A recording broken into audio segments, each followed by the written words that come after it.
The more I get into the PS1's library, the more I'm realizing it's full of RPGs that I have never heard of. Every time I think I know all of them, or at least most of them, something new comes at me that I've never heard of before, and sometimes they turn out great, sometimes they're average, but I usually have a good time with them. Vanguard Bandits is one of the games that I was kind of surprised I had never heard of before. It's a tactical RPG that was released by Working Designs here in the United States. And for those that don't know, this was a company that localized and published RPGs for really the PS1, but also for a lot of Sega consoles as well. They did Lunar, they did Arc the Lad, and they've done a bunch of other games as well. Not just RPGs, but shooters and other stuff. So back to the game really quick.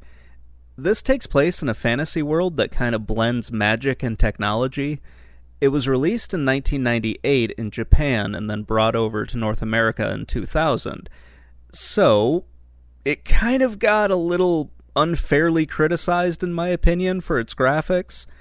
It got compared to some games that I don't think it should have been compared to, and I think overall it's a fairly good game. Let's kind of get into the story really quick.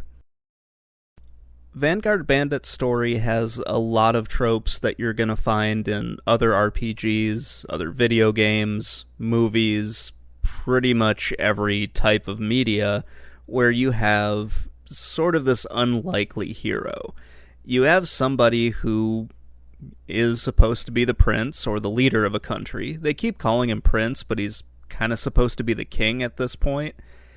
He was kind of ferried out of the capital during an invasion from another rival country. His father got killed, and he's been raised by his mentor character. So this mentor ends up dying because, of course, they end up dying. That's how that trope goes. And our plucky character named Bastion becomes the leader of his country and leads not really a rebellion, but leads his country to fight back against basically an evil empire. The empire's not really doing all that well either. Their emperor dies, and in what should be a pretty clear line of succession where the prince becomes the new emperor, there's some shenanigans that happen, and an evil dictator takes over. Kind of. That happens at the end of the game, and depending on the ending that you get, it'll change the story a little. So getting back to our main character, Bastion, he is the rightful king for one kingdom, and, he's fighting against the emperor, he gets allies from a few other kingdoms, and eventually the entire continent is mostly lined up against the Empire, with one or two exceptions. So in this world, people are fighting in giant mechs. If Xenogears happened to have a tactical RPG spin-off, then it would look an awful lot like Vanguard Bandits. It's kind of cool. It's kind of like a medieval version of Front Mission 3. It's a very interesting game. The story's pretty cool. You deal with a lot of betrayal and manipulation. There is this super mech that you need to go find called the Ultra Gunner. And yeah, eventually you go through and you fight the Emperor. And then you end up with either a good or a bad ending, assuming that you stayed on one track. The bad ending is really, really bad, and you won't really know that you got it until you start the final mission. It's, I'm not going to give away any spoilers, but it's really rough. It goes more into the gameplay, and I'll talk about that in a little bit, but I'll finish up with the story here. When I first went through this game, I thought it was pretty straightforward. Just 20 missions and then you're done. A little bit of variation in it. Maybe one or two tracks that still merge into a final ending. But I was pretty wrong. There are actually 3 branches that the story can go in: Kingdom, Empire, and Ruin. And there are a total of, I believe, 78 missions that you can play through. You have to play through the game multiple times in order to actually see all of those missions as well. So the Kingdom is the main storyline. It has 2 endings, good and bad. There's a little bit of a variation in this, so you can go in 2 different tracks in order to get to the ending of this one. But for the most part, it's a very straightforward and pretty easy campaign, especially if you're not paying attention to the not really morale, but the relationship system in it. Now, the game splits from the Kingdom storyline into the Empire storyline at the 3rd mission in the game, if you choose to go after General Falker, who is kind of the big bad guy in the whole game. That branch also has 2 endings. There's a 3rd branch that you can take if you make a certain choice at mission 11 in the Kingdom storyline. That goes into what's called the Ruin storyline. That one, as far as I can tell, only has 1 ending to it. So, yeah, you have a total of 5 possible endings. I only went through the Kingdom storyline, so I didn't look at the other 2, but it's kind of cool that you can do all of that with a game like this. It's not something that I was really expecting, but it gives me a reason to go back and want to play through it again. Vanguard Bandits is a tactical RPG where your units are giant mechs. They're referred to in this game as ATACs, which probably means something, but I didn't care enough to really look that up in the manual. So yeah, they're just giant robots, and they all have swords or spears or axes, and they're just going to town on each other. Battles take place on an isometric map where terrain and direction of attack play a pretty big role in the combat. It's rather refreshing to have something so simple like this. You don't have to deal with a weapon triangle, you don't have to deal with the whole unit trees that some of these games have. You can pretty much just try to get behind your enemies and beat the shit out of them that way. When I first started this, I wasn't too sure if there was permanent death in this game like you would see in one of the Fire Emblem games. It turns out there's not, but there is a pretty big caveat in letting one of your allies die too much or not using them in battle. And that is the whole relationship system. You need to manage the relationship between all of your characters and Bastion. It doesn't really matter what they think of each other, but it really matters what, they think of your main character. Getting back to the combat system in this, it's pretty good. It's the standard formula for a lot of tactical RPGs. It really wasn't changed up too much, but the whole defense system was. So when the enemy attacks you, you've got a bunch of options you can do. You can do a counterattack, you can avoid their attack, or you can defend against it. Or you can do an attack yourself, which is different from the counterattack. It's kind of cool. The game will give you percentages as to, what is likely to work. For the most part, those numbers are there, but they don't mean as much as you might think. At least it doesn't feel like they really need that. It doesn't mean that much, because you'll see something where it'll say, okay, you have a 95% chance of hitting them with this attack. And of course, you'll miss, because it's not really 95%, or it just doesn't feel like it. It's such a weird thing to explain, but if you've played any RPG like this before, or if you've played any of the XCOM games, you'll really be weary of trusting those numbers that are shown to you.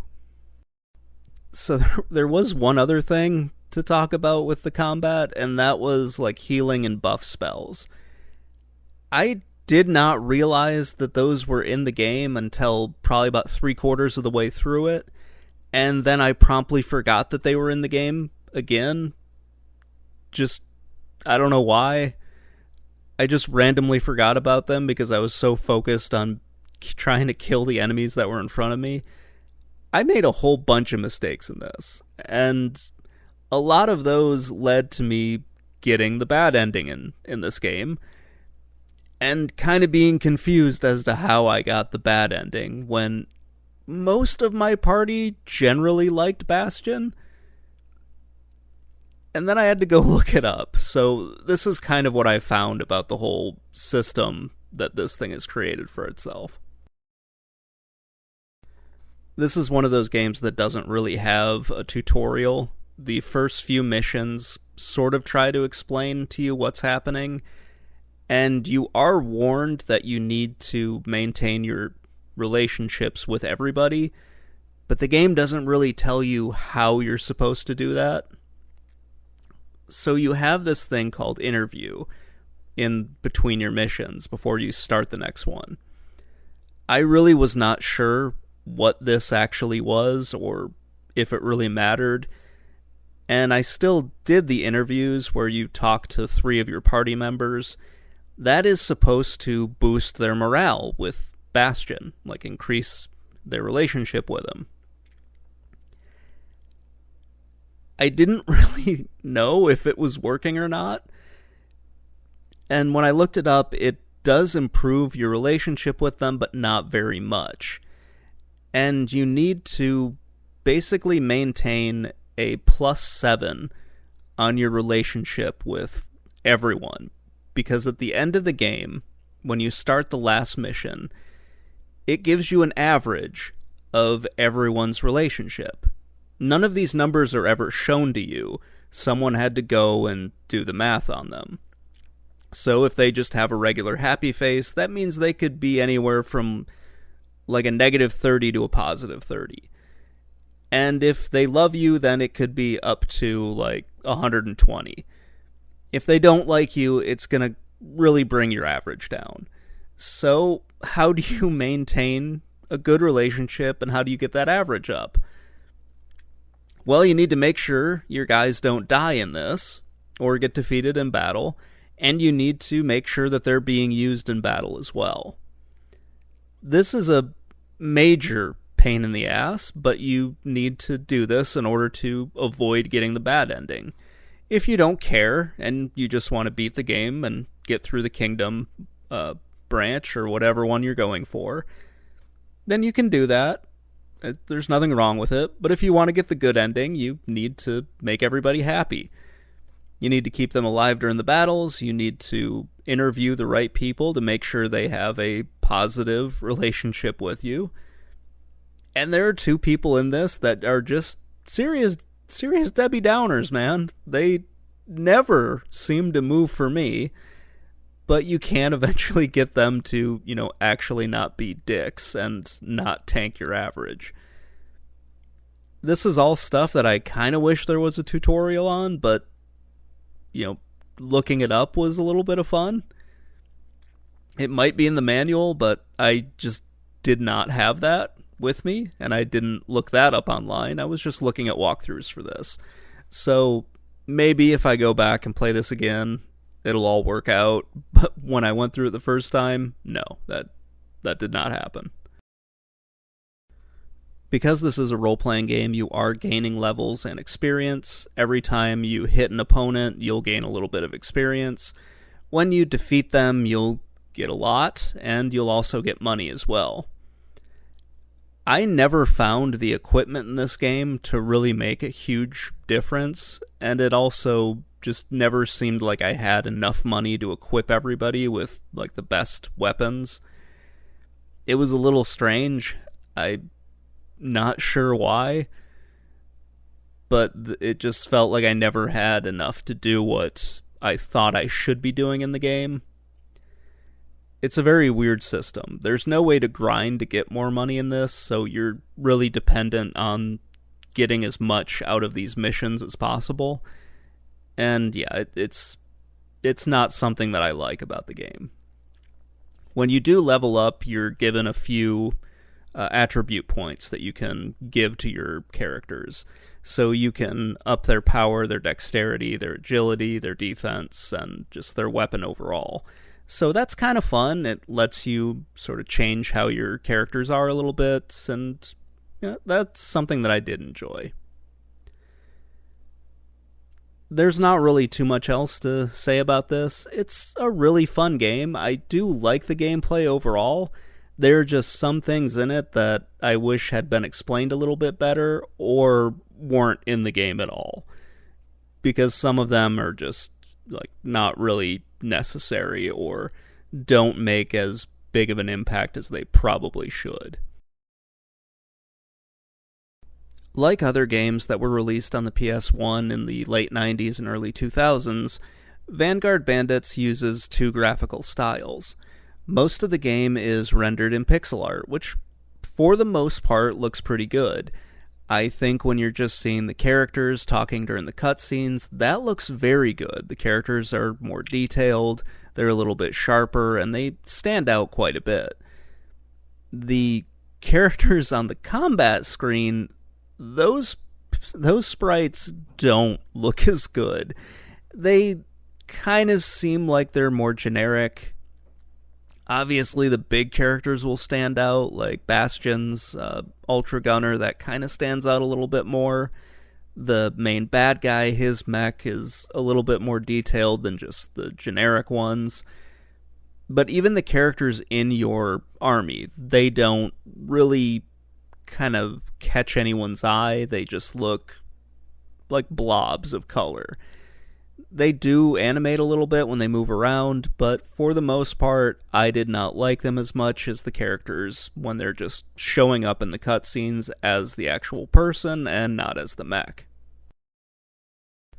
The pre-rendered backgrounds on the combat screen and also in, just the regular cutscenes, those are fine for the time that the game was released. Even in 2000, I wouldn't say that was dated. It just looks kind of generic and blends in with every other game on the PS1. And that's also something I can say about the mechs on the combat screen. Once it transitions into watching to see if your attack hit or not, those 3D graphics don't really stand out as much as they probably could have. In 1998, it would have looked somewhat new. By 2000, it just sort of blends in with every other game that was doing it. I actually thought the graphics looked quite a bit like Brigadine when I played that one. And it also looks probably like a dozen or two dozen other PS1 games. They just don't really stand out that well. I would have to go back and look at Xenogears to see how those characters looked when they were riding around in their mechs and in the combat screens of that game. But here they just don't look all that great. They just feel very generic. Even the special attacks don't really stand out all that well. Some of them look really good when you get those cutscenes when you're doing like a special attack for, say, like your Ultra Gunner is hitting somebody with something big. That'll look pretty cool. But for the most part, if you're just doing like a standard special attack that you'll get, it's not really going to stand out. And it also doesn't help that all the enemies have the exact same attacks as well. So, yeah, there's not really a whole lot to say about it. Some of them look really good, some of them just don't look all that great, but they look good enough to not be called terrible. I wouldn't say anything looks bad in this game. The graphics are a little bit above average. I wish this game had really been given just a more 2D art style and they hadn't used those 3D polygons for their combat screen. It's the exact same way I felt about Brigadine. The only difference is Vanguard Bandits doesn't have like the Japanese import game like Brigadine does, where they replace the combat graphics with like an actual anime graphic attack. that would have looked a lot better, but that's not what we got here. So what you have is, at times, an above average looking game with a lot of average graphics as well. Some of the mechs look really great. Some of them just don't. They kind of look like every other mech out there. It can look very good at times, but for the most part, it just looks like another game from, 1998 to 2000 when the game was released.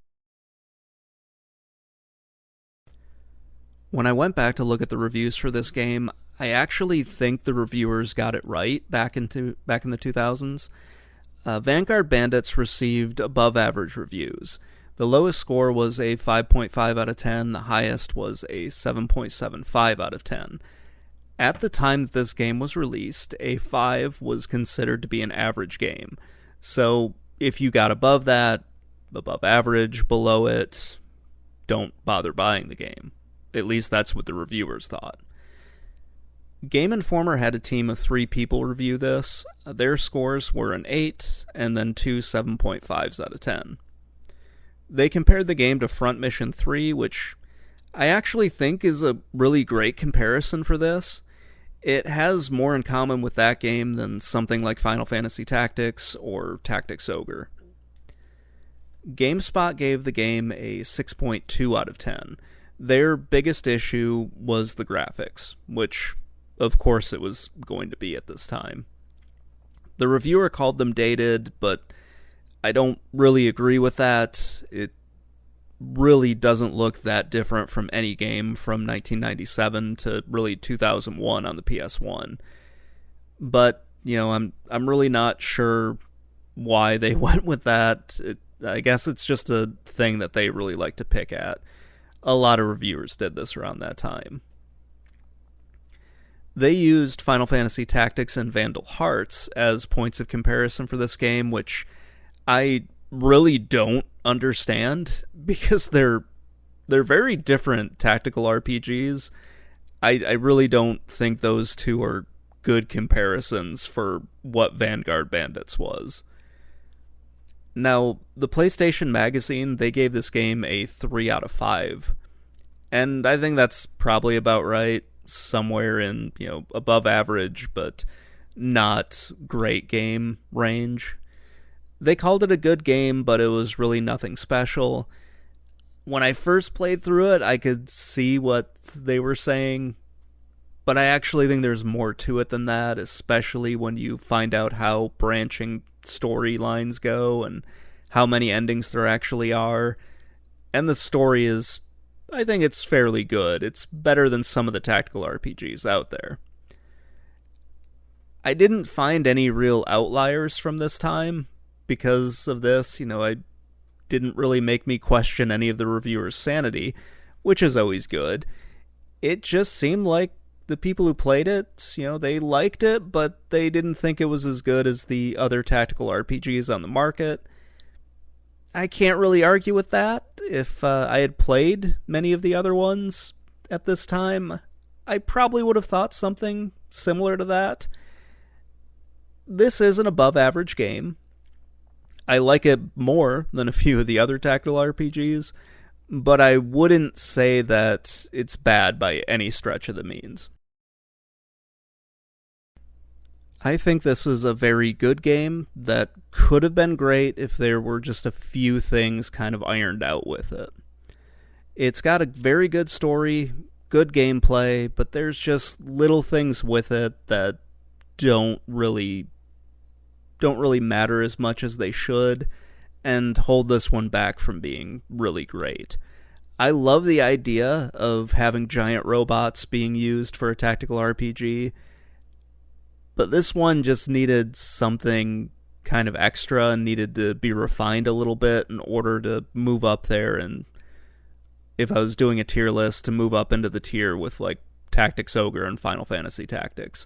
Right now it would be in like that second tier of tactical RPGs with, Sayuki and Vandal Hearts and also Front Mission 3. There's a lot of other tactical RPGs on this system, so there's a lot of things that this is competing against, and I think it does a lot better than some of them, but it isn't as great as it probably could be. Anyway, that's going to wrap things up. Let me know what you think in the comments below, and I will talk to you all later. Bye.